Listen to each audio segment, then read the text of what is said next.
Sumatin po ang kapayapaan ng Diyos. Magandang araw, magandang gabi sa lahat po ng ating mga panauhin sa iba't ibang panig ng daigdig. Ano man pong oras kami ay nakakarating sa inyo ngayon. Muli po, nagpapasalamat tayo sa Panginoon sa isa pang mabuting pagkakataon na mayroon tayo. At kasama po natin ang ating mga kapatid sa Church of God International. Muli po ay nag-aanyaya kami sa inyong lahat. Nasamahan po ninyo kami sa pagpapatuloy ng ating pong pag-aaral ng mga doktrina ng ating Panginoong Hesukristo. At ito na po ang ating ika-13 gabi ng pag-aaral ng mga doktrina ng Panginoong Hesus. At kung loloobin po ng Diyos bukas, ang magiging pinakahuling gabi po natin at ang schedule po ng ating mass baptism ay sa darating na Biyernes.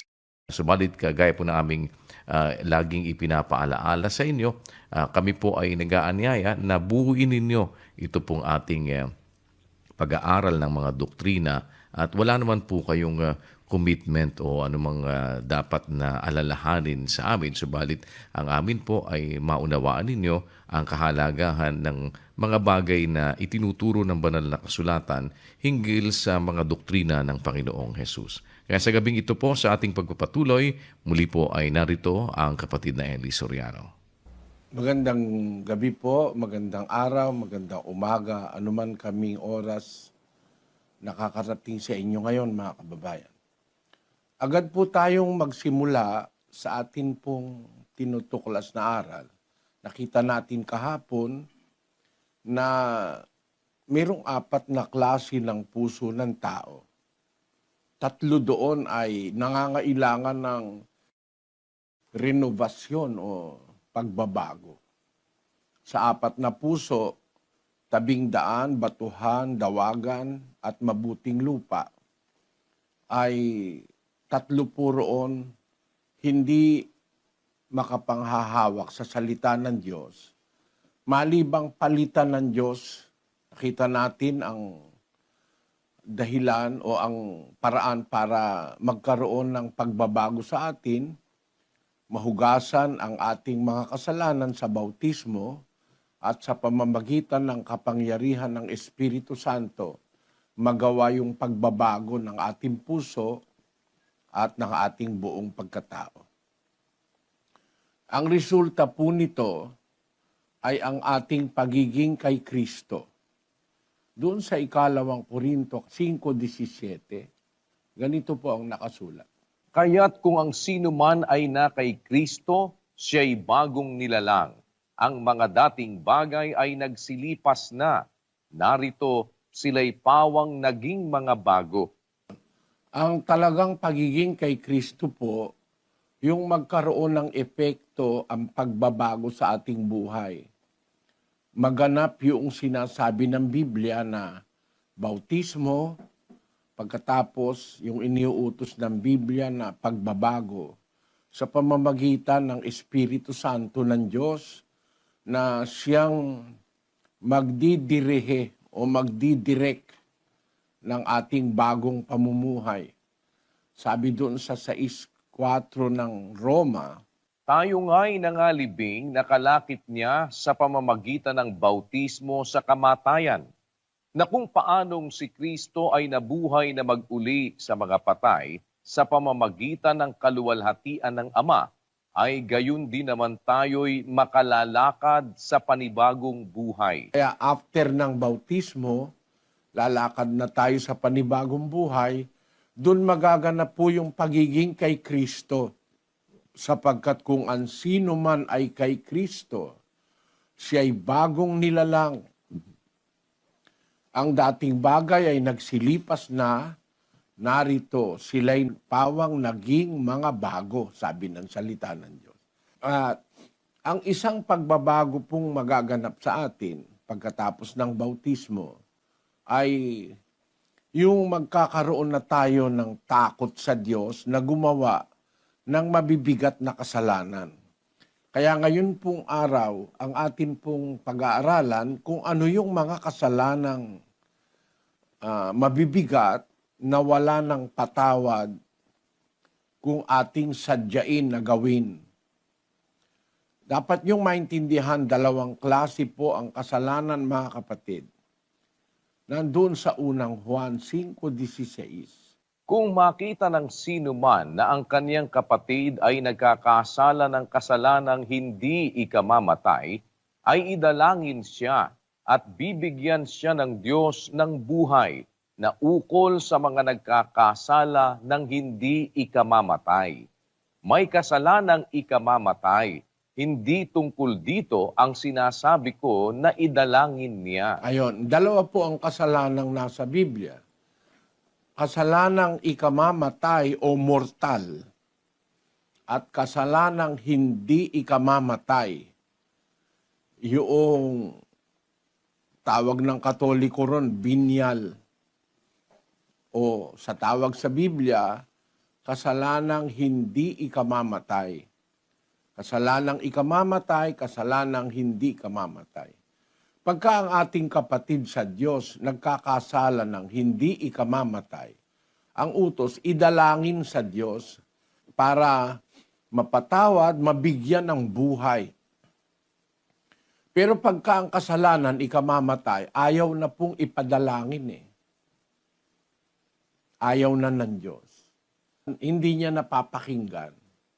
Pag ang ginagawa ng isang tao, kasalanang ikamamatay, hindi na dapat pang idalangin. Sa ibang mga iglesia, yung bibitayin na, dahil napakasama na ng ginawa, ipinapanalangin pa eh. Maaari sa iba ang maging sabihin nila, kasi ikaw maawain kami. Hindi ka maawain nun. Suwail ka nun sa Diyos. Kasi sabi na ng Diyos, huwag mo nang ipanalangin pagka ang kasalanang ginagawa ay ikamamatay na. Hindi naman tayo marunong pa sa Diyos, dapat sumusunod lang tayo sa Diyos. Pagka ikamamatay ang kasalanan, hindi na yun pinapatawad. Itinitiwalag na po yun sa iglesia. Kaya sa iglesyang totoo, meron pong pagtitiwalag. Basahin natin ang 3 Gs ng Tito. Ang taong may maling pananampalataya, pagkatapos ng una at ikalawang pagsaway, ay itakwil mo. Meron pong pagtatakwil ang Diyos eh. Binigyan mo ng isa, 2 pagkakataon. Pagkatapos ng ikalawang pagsaway, itakwil mo. Kasi po, pagka hindi mo itatakwil o aalisin sa iglesia, lahat magkakahawa-hawa yan eh.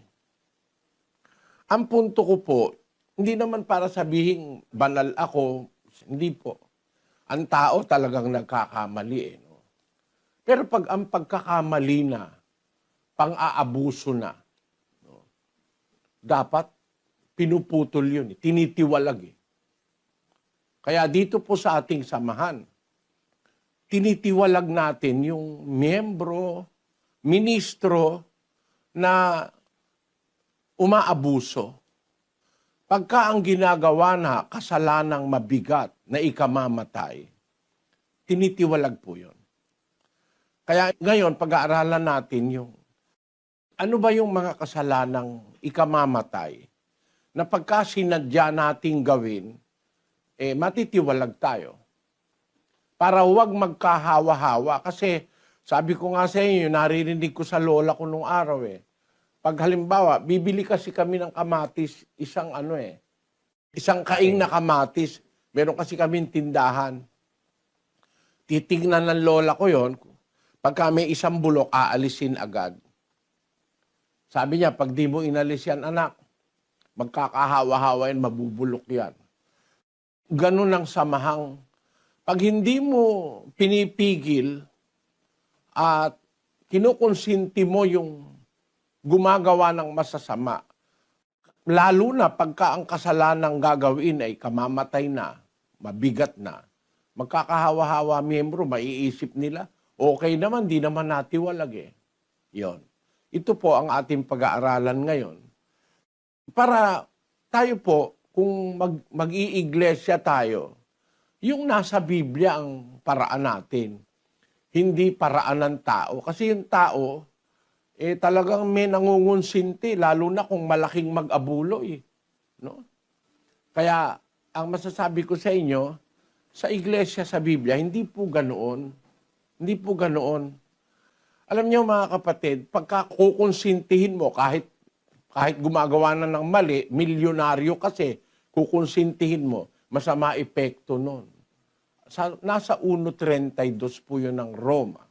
Na bagamat nalalaman nila ang kautusan ng Diyos, na ang mga nagsisigawa ng gayong mga bagay ay mga karapat-dapat sa kamatayan, ay hindi lamang gayon ang ginagawa, kundi naman pinapayagan ang mga nagsisigawa ng mga yaon. Yung mga iglesyang hindi sa Diyos, pinapayagan nila yung gumagawa ng mga masamang bagay.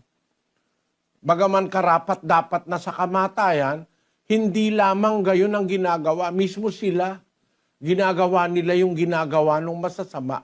At pinapayagan ng wika nila ang nagsisigawa ng mga yon. Kaya may domino effect yan eh. Pag hindi mo tinitiwalag yung masasamang tao, ang mangyayari po, yung iba sasama rin. At ikaw, gagawin mo rin kasi hindi mo nga tinitiwalag eh. Pag nagtiwalag ka nung masama, titingnan ka ng miyembro. O bakit yun tiniwalag mo? Ikaw ginagawa mo rin. Lalabas yung nasa Roma rin, ano? Sa 2, ang sabi po doon sa talata, ganito. Ikaw na nagmamapuri sa kautusan, sa iyong pagsuway sa kautusan ay niwawalan mo ng puri ang Diyos. Sa 20. Tagasaway sa mga di nakaalam, guro ng mga bata, na sa kautusan ay mayroon kang anyo ng pagkakilala at ng katotohanan. Ikaw nga na nagtuturo sa iba, hindi mo tinuturuan ang iyong sarili? Ikaw na nangangaral sa tao na huwag magnanakaw ay nagnanakaw ka? Ikaw na nagsasabing ang tao ay huwag mangalunya ay nangangalunya ka? Nyo, Ikaw na ibig sabihin, may pastor, nangangaral, yung pinangangaral niya, ginagawa niya rin yung mali. Nagtuturo ka sa iba, di mo tinuturuan sarili mo. Sabi mo sa tao, huwag magnanakaw, ikaw ang numero 1 magnanakaw. Yan po ang domino effect ng pagkonsinti sa masama. Kaya ang utos ng Diyos doon sa 5:13 ng unang Korinto, pakinggan nyo. datapwat sa nga sa labas ay Diyos ang humahatol. Alisin nga ninyo sa inyo ang masamang tao. Ayun, pinaaalis yung masamang tao. Kaya po may pagtitiwalag. Ewan ko sa inyo, sa iglesia nyo ba may tiwalag? Mga born again, nagtitiwalag ba kayo? Sa iglesia ni Manalo, nagtitiwalag. Pero kukunin uli. Tatanggapin uli. Sa Sabadista, ganun din. Pag tiniwalag, dahil gumawa na ng masamang-masama, ang gagawin, kung gusto ng tao magbalik loob, magpapabautismo uli. Kaya may tinatawag silang doktrina ng rebaptism. Sa Biblia po, walang rebaptism. No? Hindi pwedeng yung sumadya na ng masamang kasalanan at i-rebaptize mo. Wala po sa Biblia yung rebaptism o muling pagbabautismo. Wala yon. Kaya pag-aaralan natin ngayon, para maging maingat kayo, mga kapatid, kung gusto nyong umanib, maingat kayo kung matanggap nyo ang salita ng Diyos pagkatapos ng bautismo, maisakatuparan nyo ang aral na ating pag-aaralan ngayong araw. Basahin natin ngayon ang 12:32 at 3:29 ni Marcos. Pakinggan nyo. At ang sino mang magsalita ng isang salitang laban sa anak ng tao ay ipatatawad sa kanya. Datapwat ang sino mang magsalita laban sa Espiritu Santo ay hindi ipatatawad sa kanya, kahit sa sanglibutang ito o maging sa darating. Datapwat sino mang magsalita ng kapusungan laban sa Espiritu Santo ay walang kapatawaran magpakailanman, kundi may kasalanan ng isang kasalanang walang hanggan. Ninyo yan, mga kapatid. Napakaliwanag niyan sa Biblia. Bakit may iglesia, walang tiwalag? Ibig sabihin, kahit labagin nila itong mga aral na ito, okay pa rin sa pastor eh. Basta nag-aabuloy ka lang, okay pa rin. Pero sa Biblia, nagsasalita ka pa lang. sinasadya mong magsalita ng laban sa Espiritu Santo, wala kang kapatawaran maging sa sanlibutang ito at maging sa darating. Nasa lahat ng Biblia yan kung ikaw ay may takot sa Diyos, tuturo mo sa tao yan. Para yung tao, wag makagawa ng ganyan. Kung may pagmamahal ka sa kaluluwa ng kapwa mo, dapat ituro mong kabuuan yan At sinabi rin doon kay Marcos, ang magsalita ng kapusungan laban sa Espiritu Santo, walang kapatawaran magpakailanman, kundi may kasalanan ng isang kasalanang walang hanggan. Kaya alamin po natin, ano yung mga kasalanan laban sa Espiritu Santo. Ang isang kasalanan laban sa Espiritu Santo, yung mamusong ka, pusungin mo ang Espiritu Santo. Yung pamumusong sa Tagalog po, sa English yun, blasphemy. Magsasalita ka ng lalabanan mo yung Espiritu Santo ng Diyos. Blasphemy yun. At ang isa pa sa Kapampangan, manyumpa sa langking Espiritu Santo sa Kapampangan. Sa Bisaya naman, ang nakalagay, magapasipala sa Espiritu Santo. Pagsasalita ng paglaban sa Espiritu Santo ng Diyos. Mabigat pong kasalanan yun. Ngayon, alamin natin, ano ba yung mga aral ng Espiritu Santo na pagka iyong sinadyang labagin? Kasi meron pong nakakalabag kung minsan, hindi naman niya alam, hindi niya naintindihan. Meron kasing kapatid na Chinese. Hindi niya pala masyadong naintindihan dahil Chinese nga siya. Nakagawa siya nun. Nung maintindihan niya, umiiyak. Hindi ko naintindihan. Pinatawad namin kasi hindi niya naintindihan Pero ang hindi pwedeng patawarin yung naintindihan mo, tapos sinadya mo pa. Ganito po ang sabi kung ano-ano yung mga aral ng Espiritu Santo na pagka ginawa natin masamang kasalanan, hindi tayo papatawarin. Sa 15:19 ng gawa. Dahil dito'y ang hatol ko ay huwag nating gambalain yaong sa mga hentil ay nangagbabalik loob sa Diyos, kundi sumulat tayo sa kanila na sila'y magsilayo sa mga ikahahawa sa Diyos-Diyusan at sa pakikiapid at sa binigti at sa dugo, sapagkat minagaling ng Espiritu at namin na huwag kayong atangan ng lalong mabigat na pasanin maliban sa mga bagay na ito na kinakailangan, na kayo'y magsiilag sa mga bagay na inihain sa mga Diyos-Diyusan at sa dugo at sa mga binigti at sa pakikiapid. Kung kayo'y mangilag sa mga bagay na ito, ay ikabubuti ninyo. Paalam na sa inyo. Ayan. Meron pong binabanggit si Santiagong Apostol na 4 na bagay na hindi naman po mahirap ito tandaan, 4 lang ito Minagaling ng Espiritu Santo at namin na huwag kayong atangan ng lalong mabigat na pasanin maliban sa mga bagay na ito na kinakailangan. Alin yung kailangan na iatang sa kapatid, ipagbawal, na magsiilag kayo sa mga bagay na inihain o inihandog sa Diyos-Diyusan. 1. At sa dugo. 2. At sa mga binigti. 3. At sa pakikiapid. Ito po ang kabilang sa mga batas ng Espiritu Santo sa Iglesia na ipinagbiling mahigpit ng mga apostol. Wala kaming masyadong maraming iaatang sa inyo. Hindi bawal ang baboy, hindi bawal ang talangka, hindi bawal ang talaba, hindi bawal ang yung malaki. Lobster.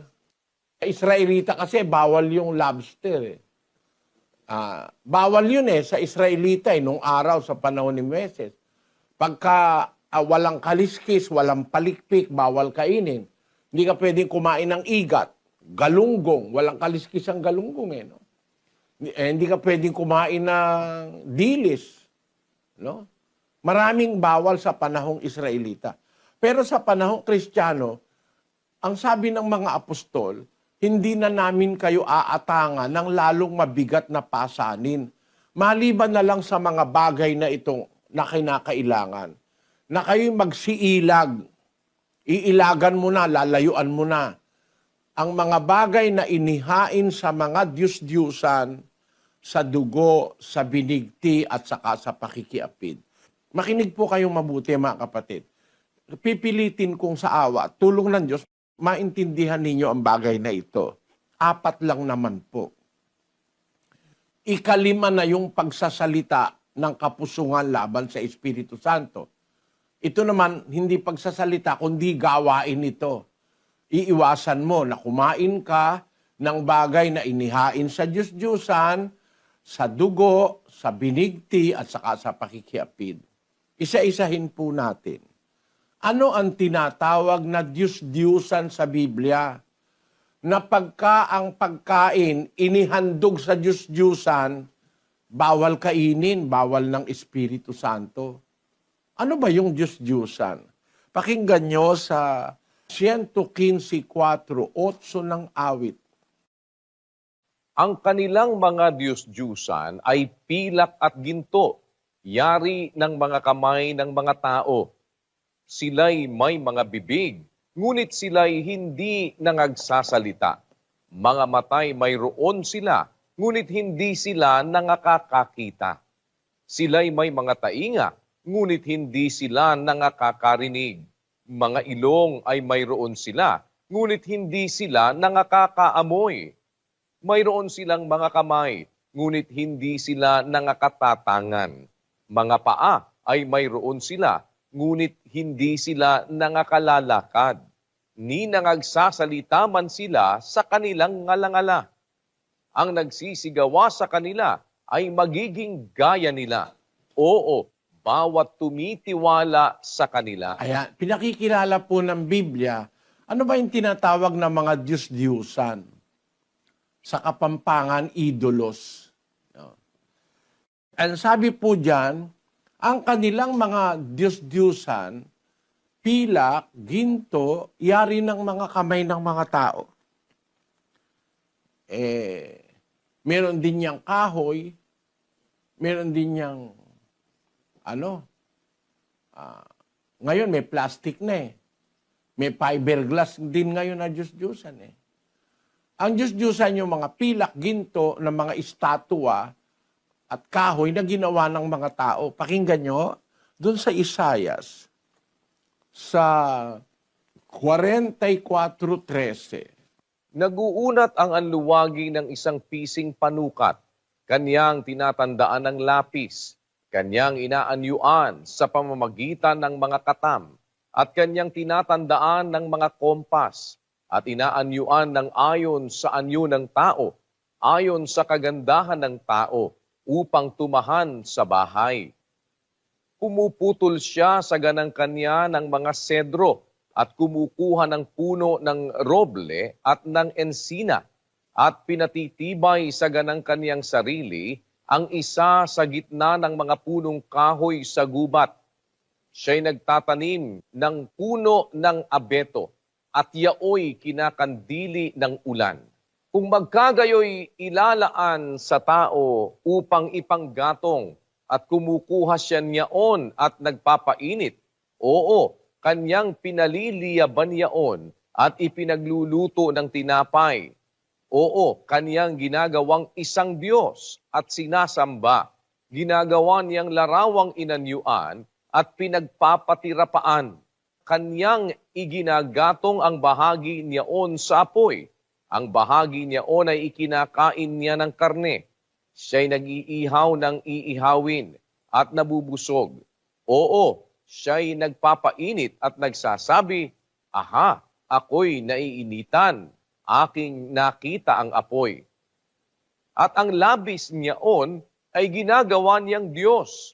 Sa makatwid bagay, kanyang larawang inanyuan, kanyang pinagpapatirapaan at sinasamba, at dinadalanginan at nagsasabi, iligtas mo ako sapagkat ikaw ay aking Diyos. Hindi sila mga kakaalam o nagsisigunitaman sapagkat ipinikit niya ang kanilang mga mata upang sila'y huwag mga kakita at ang kanilang mga puso upang huwag silang mga kaunawa. Ayan, nakita nyo mga kapatid, ang tinutukoy palang Diyos-Diyusan, ginagawa sa pilak, ginto, merong kahoy. Pumuputol yung anluwagi ng kahoy ng roble, ensina, at saka abeto. Doon sa Israel, iyon ang pinakamatitibay na kahoy ensina, roble, at saka abeto. No? Hindi pwede kasi yung kahoy na marupok Sandali lang matutunaw yun Kagaya halimbawa ng palot China. Magaang kasi yun Ang pinipili nilang kahoy para gawin yung larawang inanyuan, yung matitigas na kahoy na kanilang yan, ganyan ang ginagawa.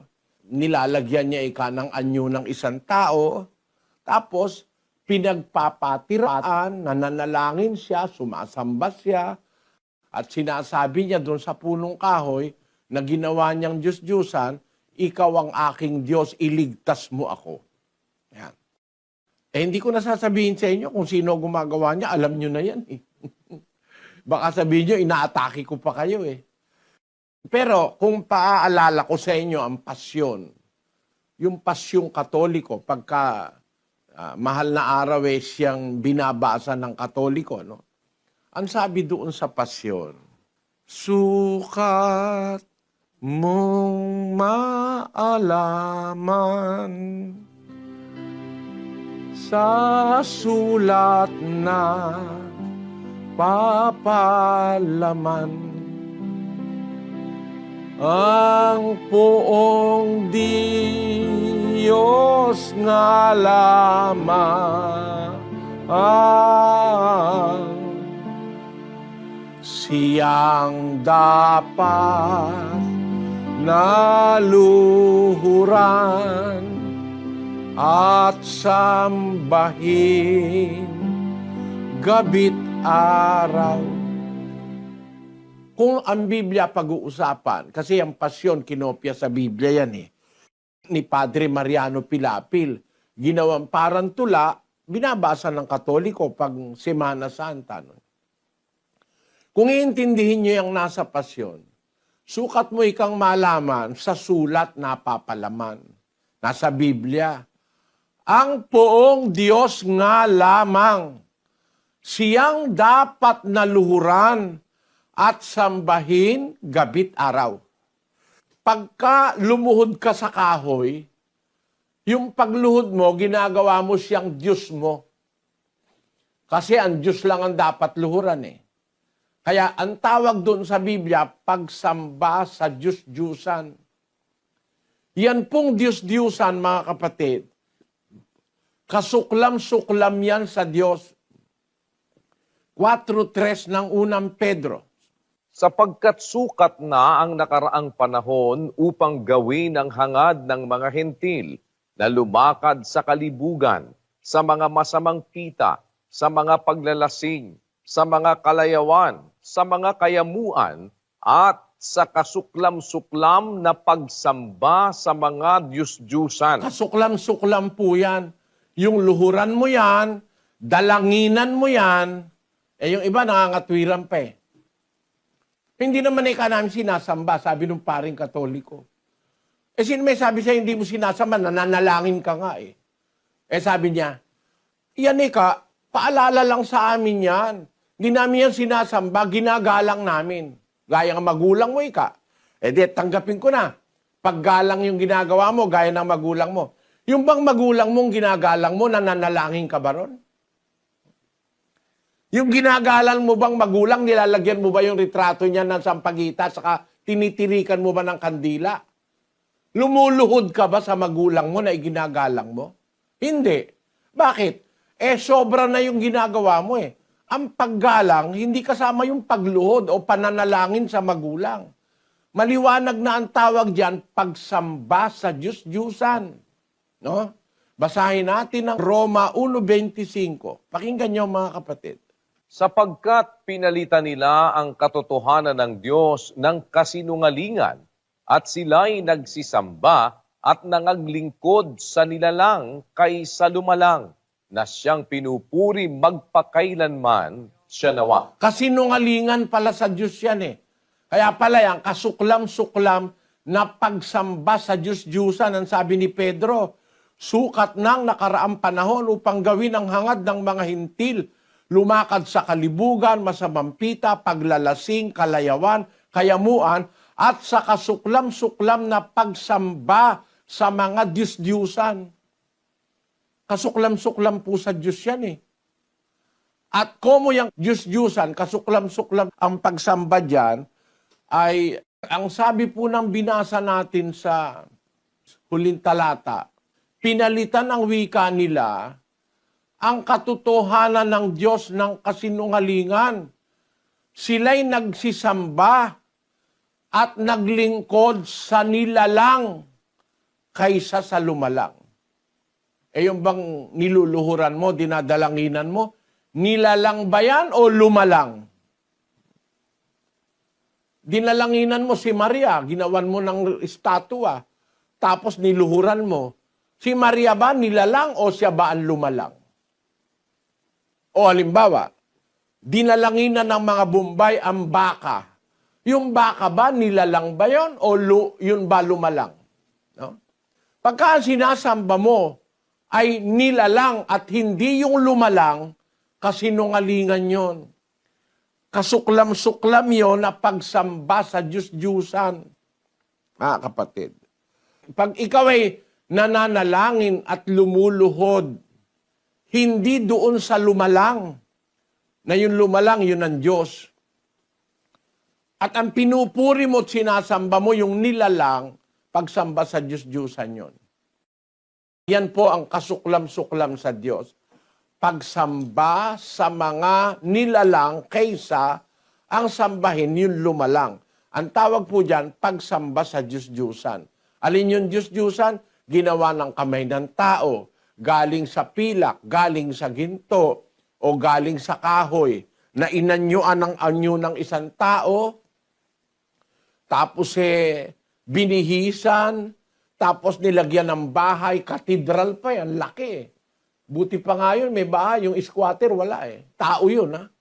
Yung mga bahay niyang mga Diyos-Diyosan, nalalaki. Kasuklam-suklam po sa Diyos yan mga kapatid. Huwag kayong magagalit sa akin. Biblia po ang nagsasabi niyan.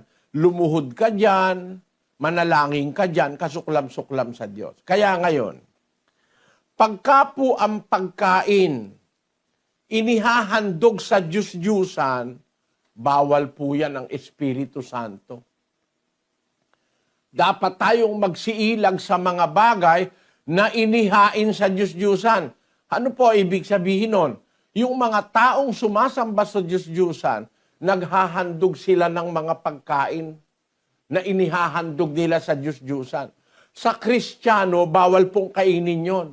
Hindi tayo bawal kumain ng mga kagaya ng bawal sa Israel, baboy, talangka, alimango, hindi bawal yan.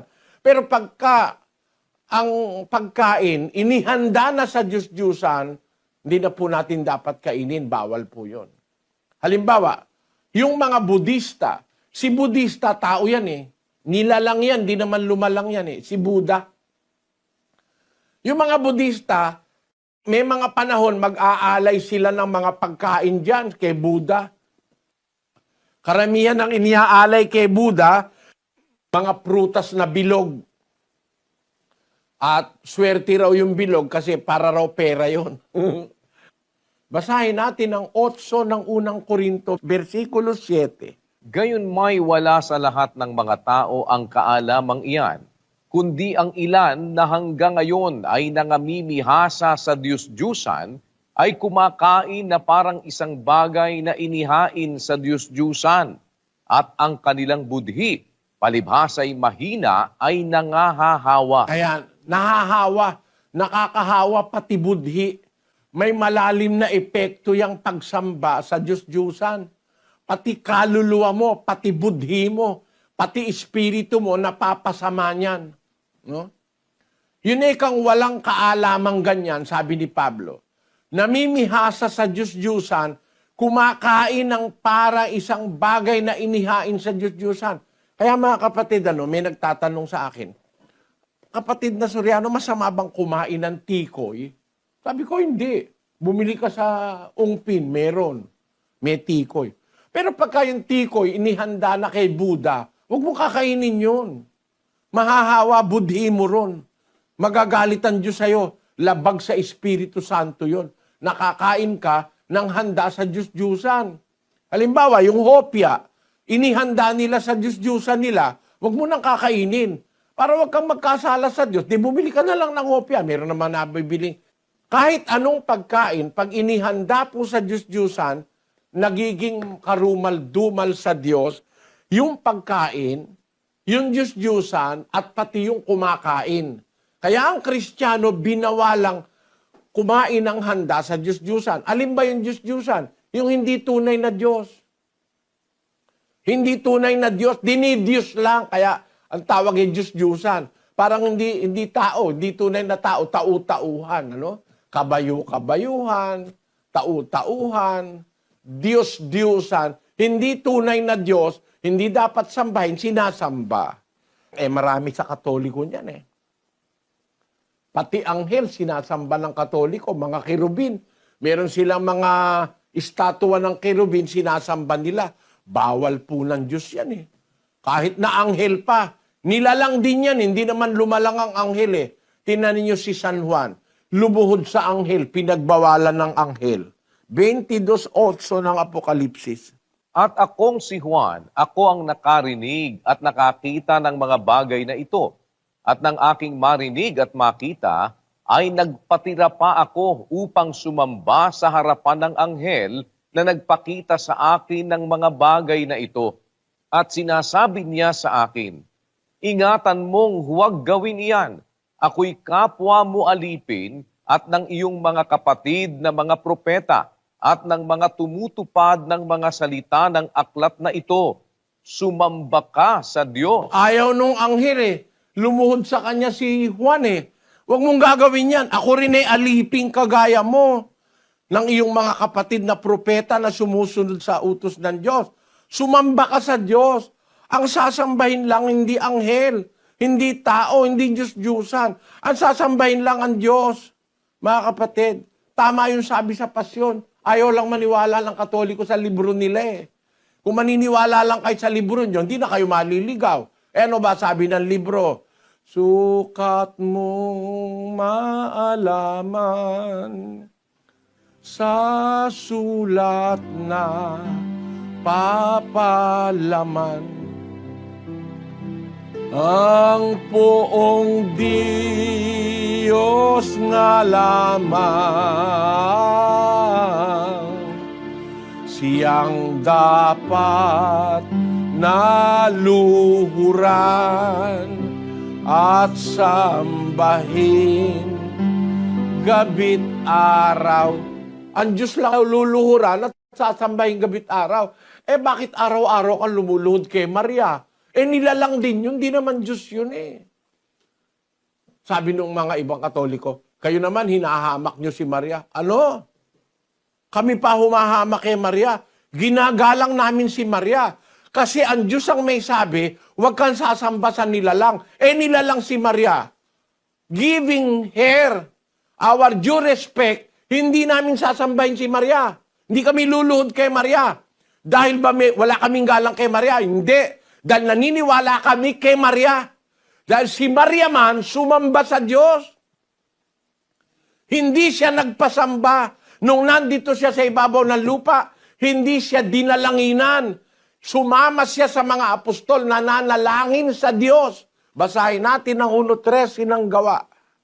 At nang sila'y magsipasok sa bayan, ay nagsiakyat sila sa silid sa itaas, na kinatitirikan nila ni Pedro at ni Juan at ni Santiago at ni Andres, ni Felipe at ni Tomas, ni Bartolome at ni Mateo, ni Santiago na anak ni Alfeo at ni Simong Masikap at ni Judas na anak ni Santiago. Ang lahat ng mga ito'y nagsisipanatiling matibay na nangagkakaisa sa pananalangin na kasama ang mga babae at si Maria na ina ni Jesus at pati ng mga kapatid niya. Kita nyo? Lahat ng apostol na nanatiling matibay, nagkakaisa sa pananalangin, kasama nila yung mga babae. Si Maria Magdalena, si Maria ang asawa ni Cleopas, at saka si Maria na ina ni Jesus. Pati si Maria na nanalangin sa Diyos kasama mga apostol. Hindi siya ang dinadalanginan. Aba, ngayon naman si Maria na ang dinadalanginan Hindi naman Diyos si Maria. Ibigay mo sa kanya yung nararapat na paggalang. Si Maria man sumamba sa Diyos. Kay Kristo na kanyang pinanganak sa laman, sinamba niya. Kaya ang dapat nating sambahin, hindi si Maria, yung sinasamba ni Maria. No? Pinalitan mo pagsamba dun sa sinasamba ni Maria, si Maria na sinamba mo, ginawa mo Diyos-Diyosan si Maria. Pinapasamba ka dyan, bawal ng Diyos yan Kaya nga, lahat ng Diyos-Diyosan na naimbento ng tao, sa Bombay, ang Diyos-Diyosan nila, yung elepante, baka, ahas, dinidiyos din nila, pati daga, dinidiyos ng mga Bombay. Kasuklam-suklam lahat sa Diyos yan mga kapatid. Ngayon, pagka ang pagkain ay inihanda sa Diyos-Diyosan, kasuklam-suklam na rin, nakakahawa yun sa budhi. Pag ang pagkain inihanda, hindi sa tunay na Diyos. Halimbawa, sa Muslim po, ang kanilang pagkain, ihahandog nila sa kanilang Diyos kay Allah. Yung pong Diyos ng Muslim, iba po yun sa Diyos ng Kristiyano. Kasi, para lang maintindihan nyo, hindi po ito pang-aatake. Papakita ko lang sa inyo ang pagkakaiba ng Diyos ng Muslim at ng Kristiyano. Kasi yung iba, ang paniwala, pare-pareho lang naman ang Diyos Isa lang ang Diyos. Hindi totoo yun. Marami pong Diyos na inimbento ang tao. 4:8 ng Galacia. Gayon man ng panahong yaon, sa hindi ninyo pagkakilala sa Diyos, kayo'y nasa pagkaalipin ng sa katutubo ay hindi mga Diyos. Yung mga unang Kristiyano, sabi ni Pablo sa kanila, nung kayo hindi nyo pakilala yung Diyos, nasa pagkaalipin kayo, nang sa katutubo ay hindi mga Diyos. Meron silang dinidiyos na hindi naman talagang mga Diyos. Kagaya dun sa Ayala Avenue, meron ako rong financing na inuutangan nung araw. Negosyante po kasi ako, na kumukuha ko ng kapital sa Bombay. Ngayon, nung matagal na, siguro mga 4 na taon, 5 taon, nakita yata nung manager na maayos akong magbayad. Pinatawag ako sa opisina, nakapasok naman ako. Bakit po ako, sir? Gusto mo, Mr. Soriano, bibigyan kita ng loan na 10 million. Magbigay ka lang ika ng collateral. Natuwa ako dahil malaki na nung araw yung 10 million. Siguro mga 1980s yun. Negosyante po ako Kahit na ako'y nagmiministro, nagninegosyo ako para kumita ako na perang kailangan ko, hindi ako hihingi sa kapatid. Yung abuluyan ng kapatiran dito, hindi pumupunta sa akin kundi para sa gawain. Ngayon, sabi niya, nagkakwentuhan kami sandali, kumakain siya ng papaya at saka ng kiwi. Inaalok niya ako. Sabi ko, sige po. Sabi ko, sir, pwede po bang magtanong? Nakakita kasi ako na isang retratong malaki, ang laki. Halos life size. May ilaw sa dalawang tabi. Sino po yan? Sabi, yan ang Diyos. Nagulat ako. Yan po ang Diyos nyo? Sabi ko, oo, sabi niya, ang pangalan niya, Sing. Yung Diyos niya, ang pangalan, Sing. S-I-G-N-H. Ewan ko kung baligtad yung pagkaka-spell ko. Basta Sing. Yun ang Diyos niya. Paano po ang pagsamba nyo? Sabi niya, sa February uuwi ako sa India, sasamba ako. Yan po ba buhay yan tao? Uwi ka, siya ang Diyos ko. Ba? Meron pala ka akong ganun. Ang ginidiyos niya yung taong buhay. Yun ang ginagawa po ng iba. Ngayon, ang punto ko, maraming mga iba-ibang Diyos ang mga tao. Ang Muslim, ang Diyos nila si Allah. Ngayon, alamin natin, si Allah po ba kapareho ng Diyos ng Biblia? Ito po ang sabi sa Quran, yung libro ng mga Muslim. Ang sabi sa Quran, dun sa Surah 112:1 hanggang 4, kapatid na Daniel. Sabi po dito, say, He is God, the one and only. God, the eternal, absolute. He begetteth not, nor is He begotten. And there is none like unto Him. Ayan. Yung po palang Diyos ng Muslim, hindi maaaring manganak at hindi rin siya pinanganak. Ako, tama sa akin yun. Di ipinanganak ang Diyos. Pero yung salitang hindi siya maaaring manganak, magkaiba na kami ng Muslim ng Diyos. Kasi yung Diyos na kinikilala natin sa Biblia, nanganak yun eh. Ang ipinanganak niya, ang Panginoong Jesus. Basahin natin ang 2:7 ng awit. Aking sasaysayin ang tungkol sa pasya. Sinabi ng Panginoon sa akin, Ikaw ay aking anak. Sa araw na ito ay ipinanganak kita. Ayon. Ang Panginoong Jesus nagsasabi, sasaysayin ko ang tungkol sa pasya. Sinabi ng Panginoon sa akin, ikaw ay aking anak. Sa araw na ito, ipinanganak kita. Yung nakadiskusyon ko, Iglesia ni Manalo sa Guagua. Bakit mga anak ang Diyos? Ang nanganak si Maria, hindi ang Diyos. Dahil ang lalaki hindi nanganganak. Sabi ko sa pastor, kakapraso pala, alam mo eh. Akala mo, ang nanganganak lang, babae. Mali ka. Kahit sa espiritual, kahit sa material, may lalaki nanganganak. Ito yung isa. Basahin natin, kapatid na Daniel. Ito po, the biology of seahorses, reproduction. The male seahorse rather than the female becomes pregnant. This unusual mode of reproduction is the most extreme form of male parental care yet discovered, although it arises from a general bias towards paternal care among fishes. Yan, tingnan ninyo yung seahorse, ang tawag doon seahorse, isang isdang dagat, yung lalaki ang nanganganak, yung lalaki nagbubuntis. Pakita nga natin yung paano kung manganak yung seahorse. Ito po.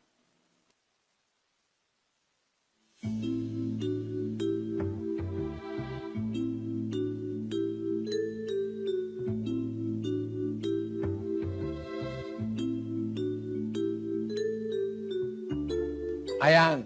Ang nagbubuntis yung seahorse, yung lalaki, hindi yung babae. Kaya, hindi imposibleng ang lalaki manganak. Ang Diyos pa. Ipinanganak niya nga si Kristo kasi ang umpisa, dun sa 1:18 ng Juan, ang nakalagay sa Grego, monogenes theos. Theon o deis, eoraken popote, monogenes theos. Pag isasalin mo po sa Tagalog yan, ang bugtong na Diyos. Yung bugtong na Diyos nasa sinapupunan ng Ama. Dumating ang panahon, ipinanganak siya ng Ama. 1:5 ng Ebreo. Ito hindi matanggap ng mga manalista na ang nanganak kay Kristo, yung kanyang espiritu, ipinanganak yun ng Ama. Ang ipinanganak ni Maria, yung katawang tao. Kasi ang sabi sa 1:14, basahin muna natin ang 1:14. At nagkatawang tao ang verbo. Nagkatawang tao. Hindi nga tao. Ano ba yung verbo? 1:1 hanggang 3. Nang pasimula siya ang verbo, at ang verbo ay sumasa Diyos, at ang verbo ay Diyos. Ito rin ng pasimulay sumasa Diyos. Ang lahat ng mga bagay ay ginawa sa pamamagitan niya, at alinman sa lahat ng ginawa ay hindi ginawa kung wala siya. Ang liwaliwanag ng pasimula siya ang berbo. Tinatawag ang kanyang pangalan, berbo. Nung nandoon pa siya sa sinapupunan ng Ama. Nang pasimula, yung pasimula ng berbo, nasa sinapupunan siya ng Ama.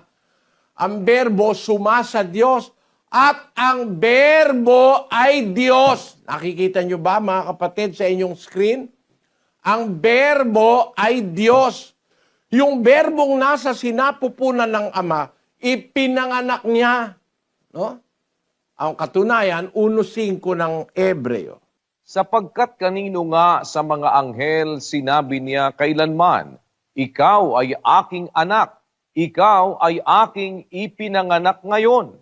At muli, ako'y magiging kanyang ama at siya'y magiging aking anak. Sabi nung Ama, ikaw ay aking ipinanganak ngayon.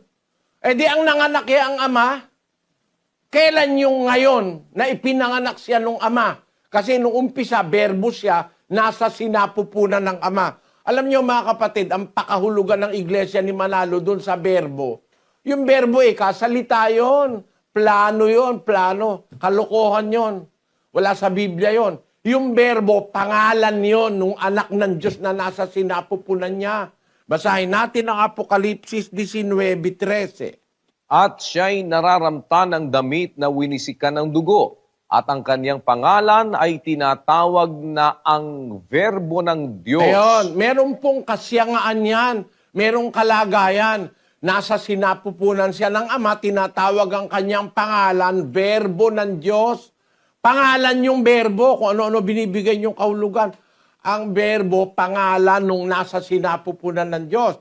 Ipinanganak ngayon ng Diyos. Kaya ang sabi dun sa Hebreo, 1.5, kanino sa anghel sinabi niya kailanman, ikaw ay aking anak, ikaw ay aking ipinanganak ngayon, at muli, ako'y magiging kanyang ama, siya'y magiging aking anak. Kaya siya ipinanganak ng Diyos. Eh, kailan ba siya pinanganak? Tao ba yan? Kailan pinanganak yan? 17:5-24 ng Juan, kapatid na Daniel.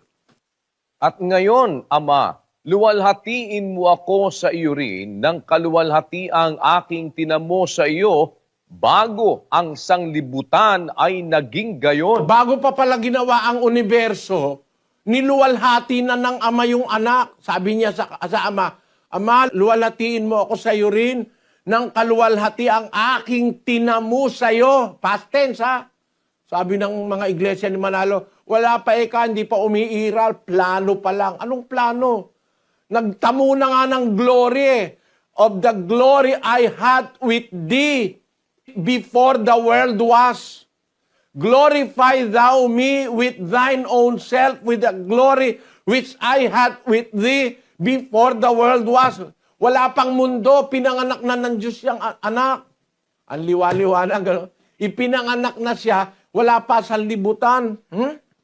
24, kapatid na Daniel.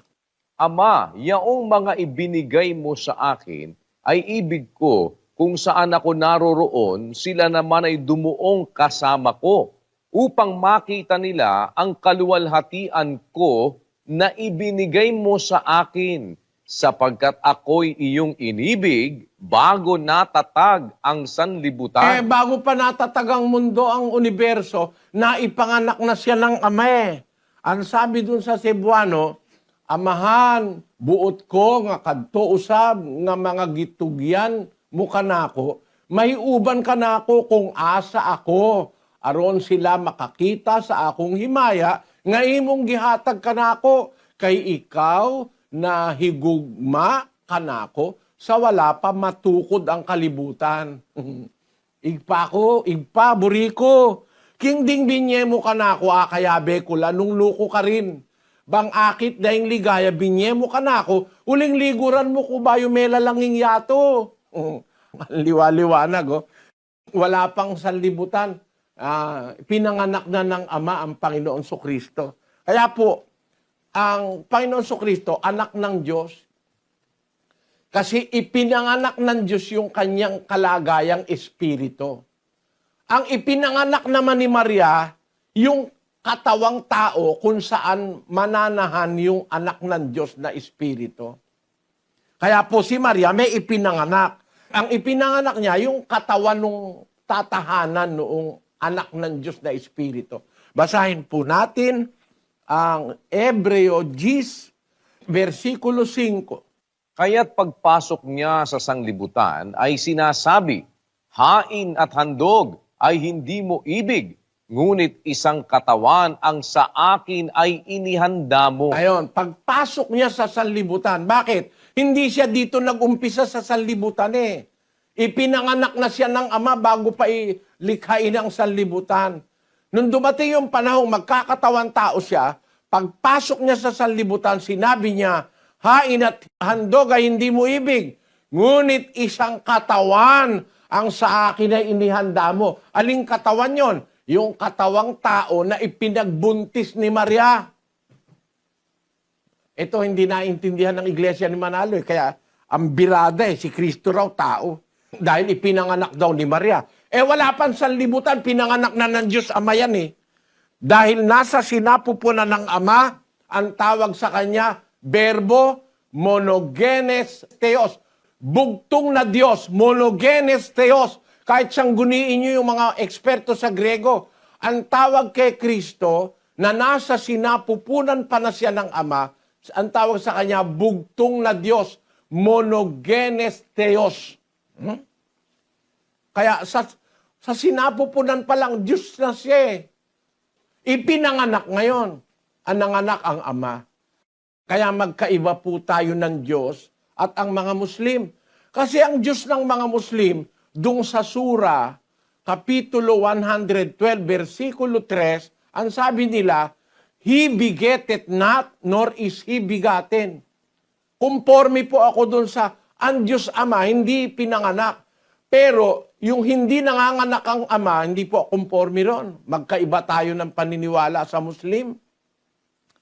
Kasi ang Diyos ng langit na ating kinikilala, nanganak. Wala pang sanlibutan, nanganak na siya. Pinanganak niya yung kanyang anak. Na siyang naging nagkatawang tao na Kristo.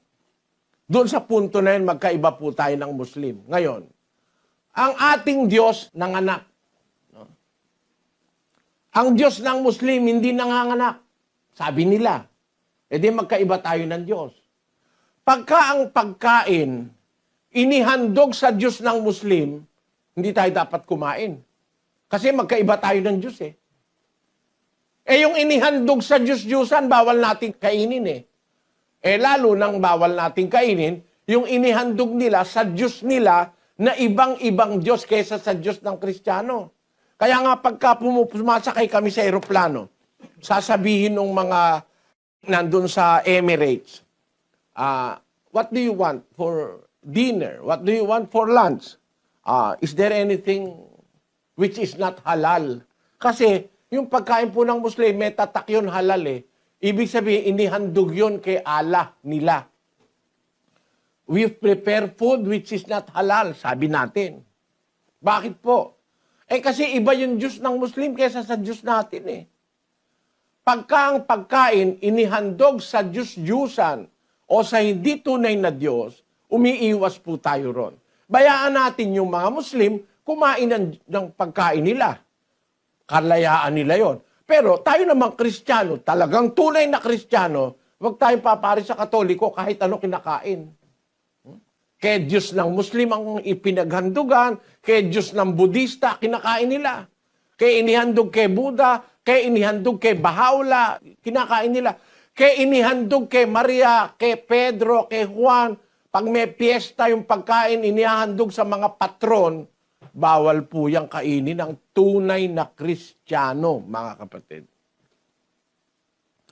Isa yan sa pinakamabigat na kasalanan na magagawa natin, kumain ng mga bagay na inihandog sa mga Diyos-Diyusan.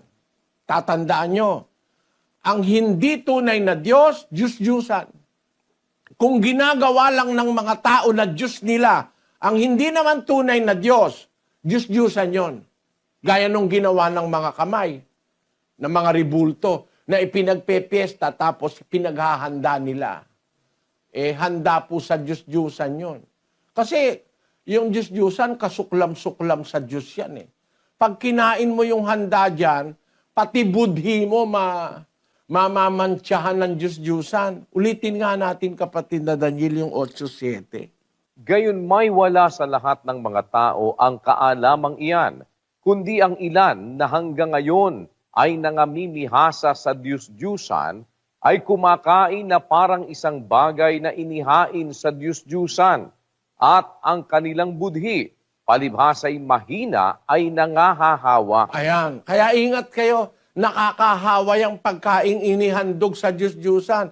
Yung pong mga pagkain na may tatak na halal, inihahandog nila yon sa kanilang Diyos na si Allah. Si Allah po, iba sa Diyos natin yun Kasi si Allah, hindi naman yung tunay na Diyos na kagaya ng tunay na Diyos ng Kristiyano na nanganak at may anak na ang anak si Kristo. Kaya ang Muslim di naniniwala kay Kristo na anak siya ng Diyos Kaya magkaiba po ang Diyos natin. Bayaan natin ang mga Muslim kumain ng may halal, kagaya ng Argentina corned beef. Diyan sa Pilipinas, may Argentina corned beef, may tatak po ng Muslim yun, halal. Yung nasa kaliwa, yun. Pagka may ganyan pong tatak, huwag niyong kakainin, mga kapatid, kasi yan ay inihandog sa Diyos na hindi naman natin Diyos. Bayaan na lang natin sila. Meron silang karapatang kumain ng gusto nilang kainin, pero tayo, kumain tayo nung utos ng Biblia. Huwag tayong kakain ng inihanda sa Diyos-Diyusan o inihandog sa Diyos-Diyusan. Kasalanan po yan sa Espiritu Santo. Eto pa isa. Yung mga Hudyo ngayon, ang kanilang pagkain naman, ang tawag kosher. Ang kanilang pagkain, inihahandog nila sa kanilang Diyos. Mali rin yung Diyos ng mga Hudyo ngayon Kasi yung Diyos nila, hindi naniniwala kay Kristo. Kaya lalabas, yung Diyos ng mga Hudyo ngayon, yung tinatawag na Diyos, iba ang Diyos nila kaysa sa Diyos ng Biblia. Kasi yung Diyos ng Biblia, yun ang tatay ni Kristo, yun ang ama ni Kristo. Sila, hindi naniniwala kay Kristo. Wala raw anak ang Diyos. Mali ang paniniwala nila. Ito po yung kanilang tatak sa kanilang pagkain. Kosher. Hindi tayo kumakain yan, mga kapatid. Kasi Diyos-Diyusan yan. Yang kinikilala ngayon ng mga Hudyo. Kaya dun sa Amerika, meron pa silang nilalagay sa McDonald's McDonald's kosher. Tanungin niyo yung Muslim, hindi nila kakainin yan Kasi may tatak na kosher Ang hinahanap nila, tatak na halal. Kung kosher, hindi kakainin ng Muslim. Yun namang mga Hudyo, pag may tatak na halal, hindi nila kakainin. Kasi kosher naman ang hinahanap nila. Tayo, kung tunay tayong Kristiyano, hindi tayo kumakain ng kosher. Hindi tayo kumakain ng halal, ng kosher. At ang kinakain natin, yung walang tatak, ibig sabihin, hindi nila inihandog. No? Kaya mas maganda yung walang tatak, ang kapatid na kosher. Pagka halimbawa, ang Jollibee ay sinabi nila na halal certified, iwasan nyo na. Humanap na kayo ng branch na hindi halal certified. Delikado yung paglilingkod sa Diyos, mga kapatid. Kung tayo mag-aaral ng Biblia, makikita nyo, maselan ang Diyos na kinikilala ng Kristiyano. Hindi tayo basta kain ng kain. Kagaya ni Pedro. Sabi ni Pedro sa Diyos, doon sa gis ng gawa ng mga apostol, basahin natin kung ano ugali ng mga Kristiyano. Sumagot si Pedro sa Diyos, ang kanyang sagot. Hindi maaari, Panginoon, sapagkat kailanmay hindi ako kumain ng anumang bagay na marumi at karumal-dumal. Tiyak na tiyak ni Pedro, hindi siya kumakain ng bagay na marumi o karumal-dumal. Pakinggan niyo ang sabi naman ni Propeta Ezekiel 4:14. Nang magkagayoy sinabi ko, Panginoong Diyos, narito ang aking kaluluwa ay hindi nadumhan, sapagkat mula sa aking kabataan hanggang ngayon ay hindi ako kumain ng namamatay sa sarili o nilapa ng mga hayop o pumasok man ang kasuklam-suklam na karne sa aking bibig. Tingnan niyo yung mga tapat na lingkod ng Diyos, ano? Hindi basta kumakain yun eh. Alam nila kasi nakakahawa sa budhi ang pagkaing karumal-dumal sa Diyos. Alam niyo, hindi naman tinuturo ng Katoliko ito eh. Lalo hindi tinuturo ng Iglesia ni Manalo ito. Tanungin niyo kung Iglesia kayo ni Manalo, narinig niyo ba yung aral na ito? Eh kahit nga saan, lumalamon sila eh. Ang tunay na Kristiyano, parang si Pedro, at saka parang si Ezekiel, Panginoon, hindi ako kumain mula sa aking kabataan. Hanggang ngayon, hindi ako kumain ng anumang bagay na karumal-dumal, sabi ng mga lingkod ng Diyos ng una. Kaya kung kayo ay sasama sa atin, mga kapatid, medyo mabigat ito, no? Mabigat ito eh, kasi aral ng Espiritu Santo ito eh, na huwag tayong kakain ng mga inihandog sa mga Diyos-Diyusan. Eh alam nyo mga kapatid, hindi naman mahirap yan. Mabigat lang sa hindi sumasampalataya. Pero pag sumasampalataya ka, abay, di naman ako nabibigatan, mga kapatid, di naman nabibigatan. Eh pagkahalal, titiisin ko lang magutom kaysa sa kainin ko.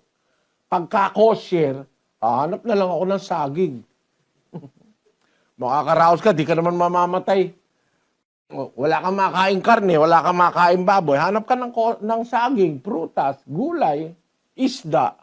Kasi yung isda, hindi nila tinatatakan yun eh. Yung mga isda, hindi. Kasi hindi naman nila maihahandog yung isda eh. Kasi ang inihahandog nila, bago nila patayin, buhay pa.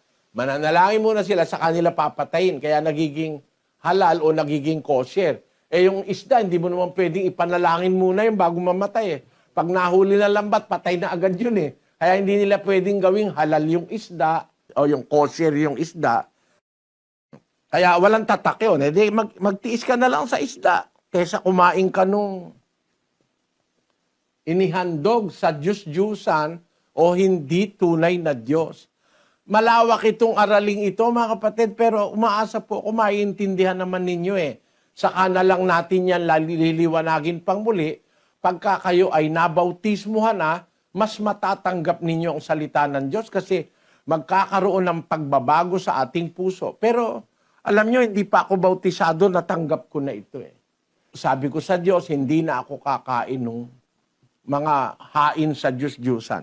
Yung tiyahin ko po kasi Katoliko. Yung tiyahin ko nag-alaga sa akin mula 3 taon hanggang 7. Doon ako nakatira sa kanila eh, si Auntie Toyang. Eh pagka meron na silang pagkaing handa sa Diyos-Diyusan, ayaw mo ba ika-Eli? Ayoko ako, Auntie.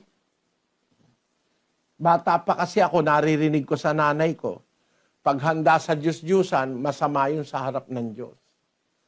Balikan natin ang 15:28, kapatid na Daniel. Sapagkat minagaling ng Espiritu Santo at namin na huwag kayong atangan ng lalong mabigat na pasanin, maliban sa mga bagay na ito na kinakailangan, na kayo'y magsiilag sa mga bagay na inihain sa mga Diyos-Diyusan, at sa dugo, at sa mga binigti, at sa pakikiapid. 4 po, no? Kung- 4 po. Bagay na inihain sa Diyos-Diyusan. Inchik naghain kay Buddha. Bombay naghain sa baka. Mga Hapon naghain kay Buddha, wag tayong kakain. Mga Iranya naghain kay Baha'u'llah. Yung pagkain na inihain kay Baha'u'llah, wag nating kakanin.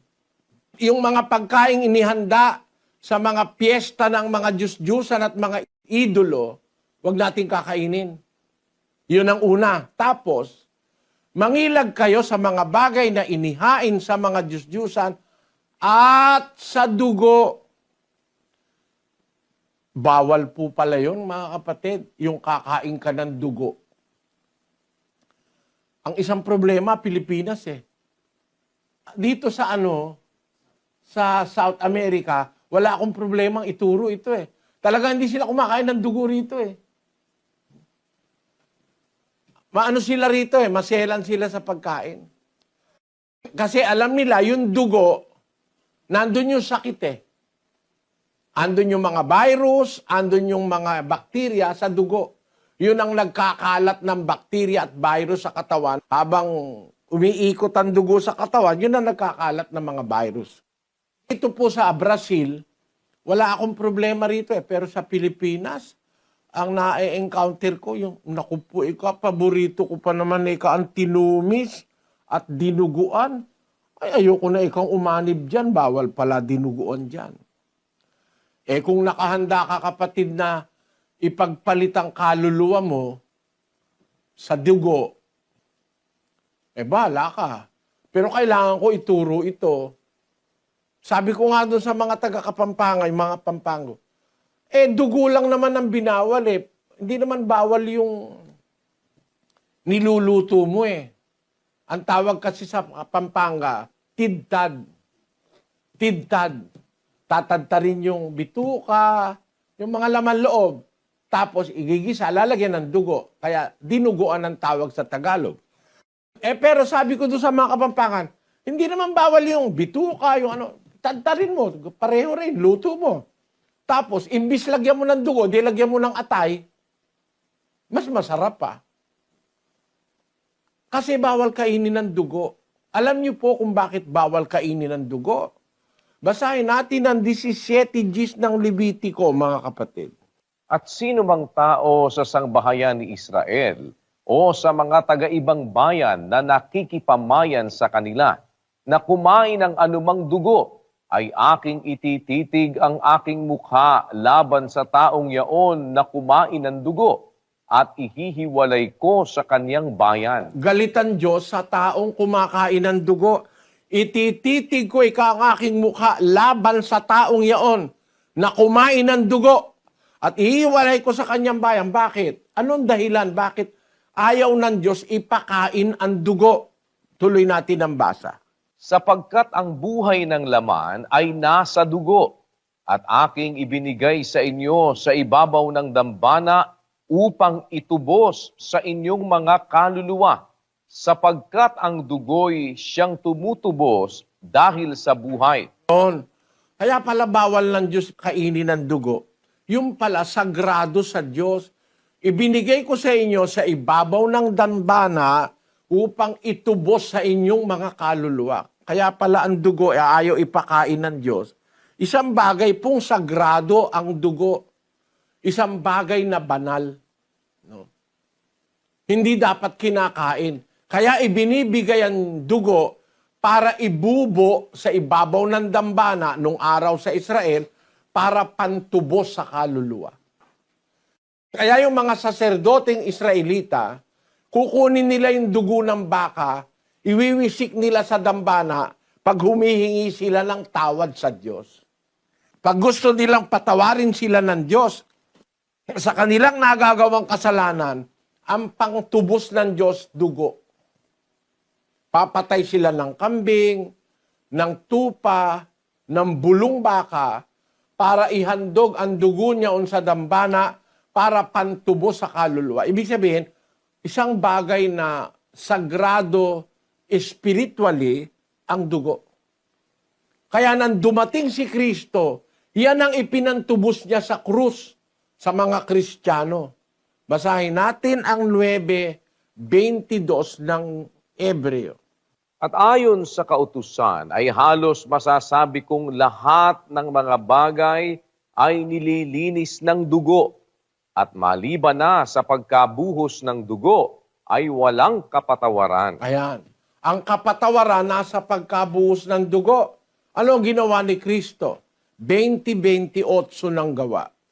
Ingatan ninyo ang inyong sarili at ang buong kawan na sa kanila'y ginawa kayo ng Espiritu Santo na mga obispo upang pakanin ninyo ang iglesia ng Diyos na binili niya ng kanyang sariling dugo. Ang iglesia ng Diyos, para luminis sa harap ng Diyos, binili ni Kristo ng kanyang sariling dugo.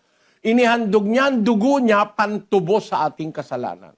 Kaya hanggang sa panahong ito, mula sa Israel, ang dugo po ay sagrado kasi pantubos yan sa kasalanan. Ang totoo, hindi lang sa panahong Israel eh.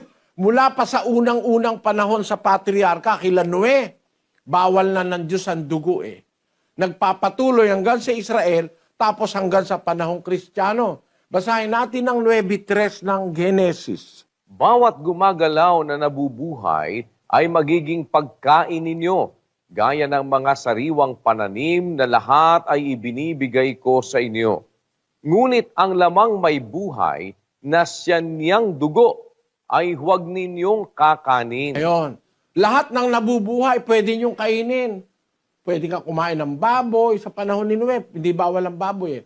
Pwede ka kumain ng baka, tupa, ahas, crocodile, buhaya. Tayo sa Pilipinas, kinakain talaga halos lahat yan eh. Pusa, ginagawa pa nga raw, siopaw yun eh. Kinakain, lahat pwedeng kainin eh. Pero yun eh, kang lamang may dugo na siya niyang buhay, huwag niyong kakainin. Panahon pa ni Noe yun, mga kapatid. Tapos pagdating sa Israel, bawal pa rin ang dugo. Pagdating sa panahon ng mga apostol, pinagbawal nila sa Kristiyano. 4 po yan. Balikan natin uli.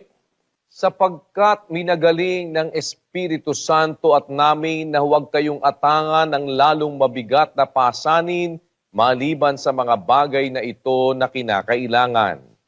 Na kayo'y magsiilag sa mga bagay na inihain sa mga Diyos-Diyusan at sa dugo at sa mga binigti at sa pakikiapid. Yan, 4 po yan, mga kapatid. Bagay na inihain sa Diyos-Diyusan at sa dugo. Bakit po bawal ang dugo? Kasi yan po'y sagrado sa Diyos. Huwag nating questionin, ayaw ipakain ng Diyos eh. Yung iba nang-question pa eh. Naman masamang kainin. Kung naglilingkod ka nga sa Diyos, naniniwala ka sa Diyos, kay Kristo at saka sa mga apostol, kung kakainin ng dugo, huwag kang maging parang Katoliko, kapatid, na kunyari, sabi nila, apostolika raw sila. Kung apostoliko kayo, ba't kumakain kayo ng dugo? Bawal nga ng apostol yun eh. Si Apostol Santiago nagsabi, umilag kayo sa inihain sa Diyos-Diyusan, sa pakikiapid, sa binigti, sa dugo. No? 4 po yan. Hain sa Diyos-Diyusan, dugo, at binigti. Ano po yung binigti? Madaling maintindihan. Hindi lumabas ang dugo. Namatay na hayop sa sarili. Tawag sa ating panahon, double dead eh. Ginagawa nila, pati yung namatay. Kasi yung namatay, maraming panganib po dyan. Namatay yan na halimbawa sa sakit, mahawa ka. Kaya doon kamakailan sa Hong Kong, nako, milyon-milyong manok ang pinasinunog nila kasi meron silang nakitang virus ang nakakahawa, no? Sinunog nila yung mga manok. Alam nyo, yung mga ganon, yung mga namamatay na hayop, binigti yun eh. Hindi lumabas ang dugo, binigti. Kaya bawal kumain ng binigti kasi hindi lumabas ang dugo. Bakit? Ano ba ang dapat gawin sa dugo? Pakinggan nyo. Sa 17:13 ng Levitico. At sino mang tao sa mga anak ni Israel o sa mga taga-ibang bayan na nakikipamayan sa kanila na manghuli ng hayop o ng ibon na makakain, ay ibubuhos niya ang dugo niyaon at tatabunan ng lupa. Ang utos po pala, ibubuhos ang dugo, magpapatay ka ng baboy, manok, bubuhos mo ang dugo, tatabunan mo ng lupa. Yun ang ritual ng pagbubuhos ng dugo. Larawan nyo ng pagtubos ni Kristo ng dugo niya sa ating kasalanan nang ibuhos ang kanyang dugo sa Kalbaryo. Ang mga Katoliko ang ginawa, binuhos yung dugo sa platito, tapos nilagyan ng bigas, sinama sa tinola. Hindi dapat ganun eh. Dapat yung ibinuhos na dugo, tatabunan ng lupa. Ayun, kagaya nung ginagawa. Kami po ay nagpapatay ng hayop. Ayun. Bubuhos mo yung dugo, tatabunan mo ng lupa. Yun ang utos ng Diyos, mga kapatid. Hindi ibubuhos mo sa tasa, lalagyan mo ng bigas. Tatabunan ng bigas, tapos kakainin. Sagrado po ang dugo, huwag niyong kakainin. At yung mga hayop na namatay, na hindi lumabas ang dugo, bawal din. Kasi hindi nga lumabas ang dugo eh. Yan po, mga kapatid. Nakatatlo na tayo, no? Hain sa Diyos-Diyusan, dugo, at saka binigti. Apat po yan eh. Uulitin po natin, ano ho? Na kayo'y magsiilag sa mga bagay na inihain sa mga Diyos-Diyusan, sa dugo, sa mga binigti, at sa pakikiapid. Meron pong pakikiapid na kautusan ng Espiritu Santo na kabawal-bawalan sa Kristiyano. Sa tunay na Kristiyano, no? Hindi sa Kristyanuhan lang. Yung tunay na Kristiyano, binabawalan po ng pakikiapid. Isa ito sa mga kasalanang walang patawad na dapat nating pag-ingatan. Hindi naman mahirap ito, mga kapatid. 4 lang ang tatandaan mo. At saka yung isa, yung pagsasalita ng kontra sa Espiritu Santo. 5. Yung isa, pagsasalita, yun namang 4, mga gawain. Kaya iiwas ka sa pagkain ng hinanda sa Diyos-Diyusan, sa dugo, tapos sa binigti, tapos sa pakikiapid. Yung pakikiapid, ano yun? Mga kapatid. Anong pakikiapid ito na tinutukoy na pagka ginawa natin ito, laban ito sa Espiritu Santo, ay ano tayo? Delikado kaligtasan natin. Ito po, ang tinutukoy na pakikiapid. Sa unang Korinto, Kapitulo 6, versikulo 18. Magsitakas kayo sa pakikiapid. Lahat ng kasalanang gawin ng mga tao ay nanga sa labas ng katawan. Ngunit ang gumagawa ng pakikiapid ay nagkakasala laban sa kanyang sariling katawan. Ayan, malaking kasalanan pala yung makikiapid ka. Ang gumagawa ng pakikiapid nagkakasala laban sa kanyang sariling katawan. Ano ibig sabihin dito ni Apostol Pablo? Tutuloy natin sa 19, mga kapatid. O hindi ba ganinyo nalalaman na ang inyong katawan ay templo ng Espiritu Santo na nasa inyo, na tinanggap ninyo sa Diyos, at hindi kayo sa inyong sarili? Hindi nyo ba nalalaman na ang inyong katawan ay templo ng Espiritu Santo na nasa inyo, na tinanggap ninyo sa Diyos at hindi kayo sa inyong sarili? Merong isang bagay na dapat maintindihan ng Kristiyano. Pagkabautismo, tatanggapin natin ng Espiritu Santo. Ang ating katawan magiging templo na ng Espiritu Santo. Ano ngayon ang tinutukoy ni Pablo na pakikiapid? Na parang lalabas, nakikiapid ka laban sa Espiritu Santo kasi yung katawan mo, templo na ng Espiritu Santo. Basahin natin ang 16. O hindi ba ganinyo nalalaman na ang nakikisama sa patutot ay kaisang katawan niya? Sapagkat sinasabi niya ang dalawa ay magiging isang laman. Ngunit ang nakikisama sa Panginoon ay kaisang espiritu niya. Magsitakas kayo sa pakikiapid. Yan. Lahat Ang pakikiapid na tinutukoy ni Pablo, pakikiapid na ipinaliliwanag niya sa umpisa sa versikulo 16. Hindi ba ganinyo nalalaman na ang nakikisama sa patutot ay kaisang katawan niya? Sapagkat ang sabi ng Diyos, ang dalawa magiging isang laman. Kaya pag nakisama ka sa patutot, ay makakaisa ka nung patutot. Kaya, ang dapat na maintindihan natin, ang nakikisama sa Panginoon kay Kristo ay kaisang espiritu niya. Ang nakikisama sa patutot, kaisang katawan niya. Kaya magsitakas kayo sa pakikiapid. Alin yung patutot na tinutukoy? Basahin natin ang 17 ng Apokalipsis. Pakinggan nyo sa 5. At sa kanyang noo ay nakasulat ang isang pangalan, Hiwaga, Dakilang Babilonia, ina ng mga patutot at ng mga kasuklam-suklam sa lupa. At nakita ko ang babae na lasing sa dugo ng mga banal at sa dugo ng mga martir ni Jesus. At nang aking makita siya ay nang gilalas ako ng malaking panggigilalas. Ayan. Meron pong ipinakita sa vision ang Diyos kay San Juan, isang babaeng patutot, na siya rin ang ina ng lahat ng patutot at kasuklam-suklam sa lupa.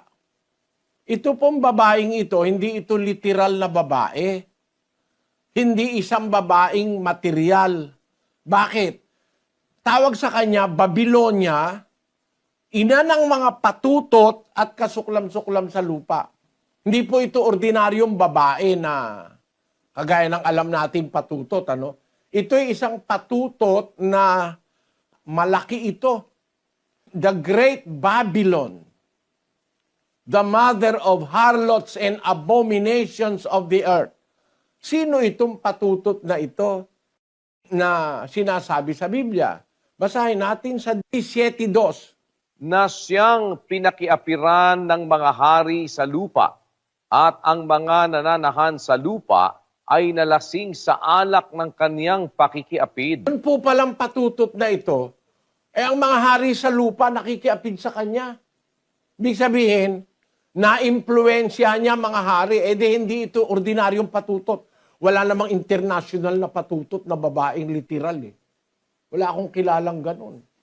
Wala naman pong isang babaeng material o literal na ang mga hari sa lupa nakikiapid sa kanya. Ito pong dakilang Babilonia o patutot, relihiyon po ito. Relihiyong mali, relihiyong hindi sa Diyos, na halos lahat ng mga hari nakikiapid sa kanya. Basahin natin ang 17-18. At ang babae na iyong nakita ay ang dakilang bayan na naghahari sa mga hari sa lupa. Yun. Yan pala yung great city that ruleth upon the kings of the earth. Relihiyon nga ito. Isang syudad na naghahari sa mga hari sa lupa. Yan yung babae na patutot na ang tawag ay Babilonia. Alin yun? Ang sabi sa Biblia, sa English, kapatid na Daniel, And the woman which thou sawest is that great city which reigneth over the kings of the earth. ayan, itong siyudad na ito, mas mataas pa sa mga hari. Larawan po yan ng relihiyong mali. Sabi ng mga apostol, huwag kayong makikiapid. 4 yun pagkain ng handa sa Diyos-Diyusan, dugo, binigti, at pakikiapid. Pakikiapid sa babaeng patutot na sinasabi ng Biblia na relihiyong mali. Kaya alam nyo mga kapatid, pag naanib na kayo sa iglesia ng Diyos, hindi ka na pwedeng makikiapid ka ron mali na nga, alam mo makikiprosesyon ka pa ba? Magdadala ka pa ba ng kandila? Makikipiesta ka pa ba? Makikiapid ka nun. Kumbaga sa babae, may asawa ka na, sasama ka pa sa ibang lalaki. Yun ang pakikiapid. Ang nakikiapid sa patutot, nagiging kaisang katawan niya. Sapagkat ang Diyos ang may sabi, ang dalawa magiging isang laman. Kaya yung pakikiisa natin sa relihiyong mali, no? Yan ang pakikiapid na laban sa Espiritu Santo. Huwag kayo makikiapid sa relihiyong mali. Huwag kayo makikisama. Meron na po tayong asawa. Ang asawa natin si Kristo. Huwag ka nang sasama sa ibang Diyos. Pakikiapid yun Basahin natin ang 2 Korinto 11:2. Sapagkat ako'y naninibugho tungkol sa inyo ng panibughong ukol sa Diyos, sapagkat kayo'y aking pinapag-asawa sa isa, upang kayo'y maiharap ko kay Kristo na tulad sa dalagang malinis. Ang asawa po ng iglesia, sa simboliko espiritual, si Kristo. Pagka lumuhod ka pa sa ibang Diyos, sumamba ka pa sa ibang relihiyon, pakikiapid po yun. Pag natuklasan mo yung tunay na relihiyon sa Biblia, huwag ka nang sasali dun sa mga prosesyon, mga piyesta, pakikiapid po yun ng mga Diyos-Diyusan o mga ritual ng Diyos-Diyusan, mga kung ano-anong gawain ng mga relihiyong mali, dapat tayong makisama sa Katoliko. Pagka na sila'y nangangailangan, tumulong tayo. Pag nagugutom, pakainin natin. Pagka nauuhaw, painumin natin. Pagka nanghihingi ng tulong, tulungan natin. Pero pag yayayain ka sa, luluhod ka sa Diyos-Diyusan, sa piyesta, makikiapid ka nun, kapatid. Iwasan mo yon. Yan po ang 4 na gawaing kasalanan sa Espiritu Santo. Pagsama sa maling gampaning espiritual o relihiyon, pakikiisa sa mga maling pagsamba. Halimbawa, tatawagin ka ng mga Sabadista, luluhod ka sa kanilang Diyos. Yung Diyos ng Sabadista, hindi naman yun ang tunay na Diyos Pakikiapid yun. Yan. Sana naunawaan nyo ito, mga kapatid, at bukas po loloobin ng Diyos, maunawaan nyo lalo kung bakit nagiging pakikiapid yung pagsama sa relihiyong mali. Bukas po pag-aaralan natin ang aral ng Diyos tungkol sa bautismo. Bukas ang huling araw. Ang ating pag-aaralan kung paano tayo mapapatawad sa kasalanan at mula sa araw na yan, pagkatapos ng bautismo, ay maglilingkod na tayo sa Diyos sa tamang paraan hanggang sa katapusan. Inanyayahan ko po kayong muli. Alam ko, mga kapatid, na maaaring sa inyo mabigat ang dating nito. Pero pag nabautismohan kayo, hindi po mabigat yan. Kasi gagawa ang Diyos ng pagbabago sa ating mga puso at sa ating kaisipan para ang kanyang salita ay matanggap natin. Sana dumating po kayong lahat uli bukas, huling araw ng doktrina. Kahit hindi kayo pababautismo, tuloy nyo lang para wag po kayong madaya na. At hindi naman itinuturo ito sa iba-ibang relihiyon Siguro nga, ngayon nyo lang narinig itong mga aral na ito Para po kayo matuto ng lubos, tapusin po ninyo. Kung ayaw nyong umanib, nasa sa inyo. Kung kayo naman ay magpapabautismo, lalo pong magaling. Matanggap nyo ang salita ng Diyos. Sana po dalo kayo uli. Kapatid na Daniel? Opo, at minsan pa ay nag-aanyaya tayo para po sa ating huling gabi ng pag-aaral ng doktrina ng ating Panginoong Hesukristo para po dito sa session na ito. Yan po ay bukas sa araw ng Huwebes, kung loloobin po ng Panginoon, alas 7 ng gabi dito po sa atin sa Pilipinas. Muli po kami nag-aanyaya sa inyo na sana ay mabuo po ninyo ang ating pag-aaral na ito na isinasagawa. Minsan pa po, salamat sa inyong pagpapaunlak sa amin. Kasama po ang ating mga kapatid sa Church of God International. Kami po ay nagpapasalamat sa Panginoon na kami ay muli ninyong pinaunlakan sa aming mga paanyaya. At bago po tayo pansamantalang muling maghiwa-hiwalay ngayong gabing ito, ay inaanyayahan namin kayong samahan kaming muli sa isang maikling pananalangin.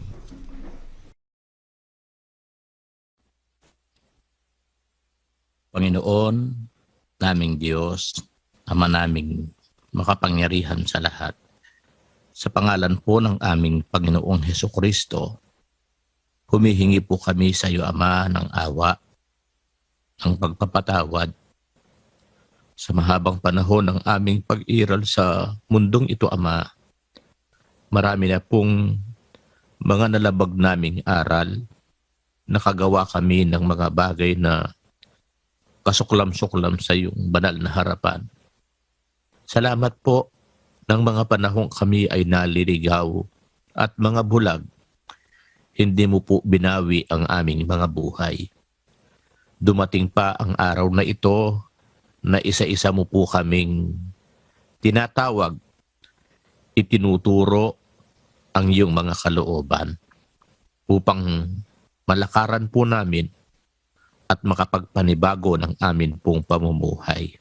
Salamat po sa iyong pagmamahal na iniukol sa amin.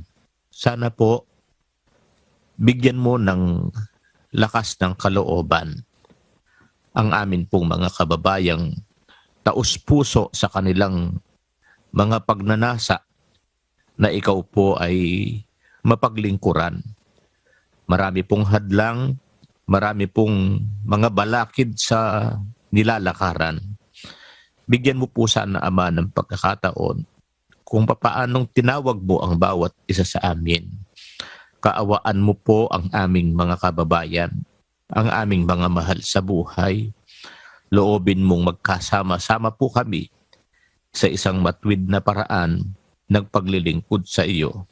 Hanggang sa araw ng bukas, sa pinakahuling araw ng amin pong mga pag-aaral, sana po'y muli po kaming magkaroon ng buhay at lakas upang mabuo po namin ang iyong pakikinig namin ng iyong mga katwiran. Bahala ka na po na magpala hanggang sa aming mga mahal sa buhay. Salamat po, Panginoon naming Diyos, sa pangalan ng aming Panginoong Hesukristo.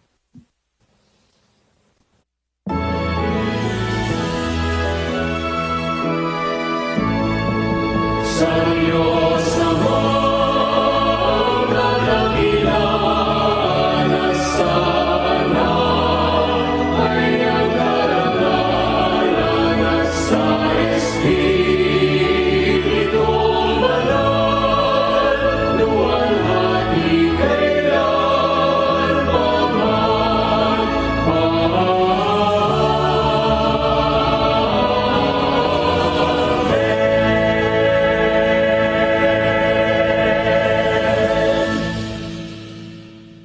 At ngayon tanggapin natin ang walang hanggang basbas at pagkukupkop ng Diyos Amang sumasamang langit, ang biyaya at pagpapagaling ng ating Panginoong Hesukristo at ang pakikipisan ng Kanyang banal na Espiritu, mamalagi nawa sa ating mga puso at sa ating mga anak, magpakailan-kailan paman.